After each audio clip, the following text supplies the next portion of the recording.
Everyone thought Ms. Hannah was too soft for this school. It was her first week teaching at Jefferson High, a place known more for chaos than learning. Her calm voice and kind manner didn't fit in the noisy hallways where students laughed at authority, not with it. Some students whispered she'd quit before the month ended. Others didn't bother hiding their bets. In Class 9C, the worst of them all, she was met with rolled eyes, gum-popping, and muttered insults. Among them were 3 notorious seniors, Blake, Darnell, and Tanya, who took pride in breaking new teachers. They'd driven the last one out in less than 2 weeks. They laughed when they saw Ms. Hannah's small frame and gentle expression. "She won't last a day," Blake snorted as they watched her arrange her books. What none of them knew was that Ms. Hannah had already survived far worse than high school bullying. By day 3, the disrespect turned into full-blown hostility. They mocked her accent, interrupted every lesson, and once even threw a chalkboard eraser at her back. But Ms. Hannah never raised her voice. She corrected them firmly, treated them with patience, and kept teaching. Her calm made them angrier. They wanted her to snap, to cry, to quit. On Friday afternoon, as most students were leaving, the trio cornered her in the hallway. Tanya live-streamed while the boys taunted her. "If you want to teach dogs like us," Blake laughed, "you better act like one." With the camera rolling, they forced her to crawl on her hands and knees, barking for their amusement. Students gathered, some laughing, some frozen in shock. The clip spread like wildfire. But just as Tanya zoomed in for a humiliating close-up, something in Ms. Hannah's eyes changed. She rose slowly to her feet, not shaking, not crying, but completely still. "Is this what makes you feel powerful?" she asked, her voice low but firm. The hallway fell silent.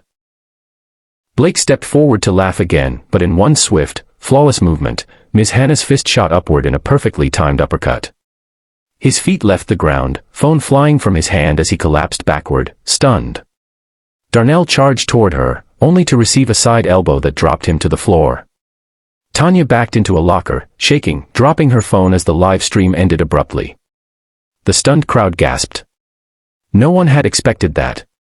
Not from the soft-spoken new teacher. Security rushed in. The fight was over in seconds. The footage spread even faster than the bullying clip. But this time, the internet had a different reaction. Comments poured in. "She's a hero." Finally someone stood up. "That teacher has more backbone than the whole school board." Some criticized her for the violence, but many more applauded her for standing up after being dehumanized on camera. In the days that followed, Ms. Hannah was suspended pending investigation. Reporters camped outside the school. But students, even ones she had never taught, signed petitions in her support. Parents wrote emails. Survivors of bullying and abuse shared their stories online, inspired by her courage. Blake and Darnell were expelled. Tanya's scholarship was revoked. The school board quietly changed its stance when the district received overwhelming support for Ms. Hannah. A week later, she was reinstated. But she returned not just as a teacher, she returned as a symbol. Her first day back, the same hall that once watched her crawl now stood in silent respect. No more gum chewing. No more mockery. Ms. Hannah didn't need to threaten anyone. Her story had done it for her. In an assembly organized by the students themselves, Ms. Hannah spoke quietly into the mic, "I did not come here to fight. But I will never let anyone make me less than human again. And neither should you." The room erupted in applause. Months later, Ms. Hannah started an anti-bullying program in the school called Stand Straight. It became the model for other schools in the district. She mentored students who had been too afraid to speak, helped teachers who had once thought quitting was the only way, and reminded everyone that strength doesn't always wear a uniform or raise its voice.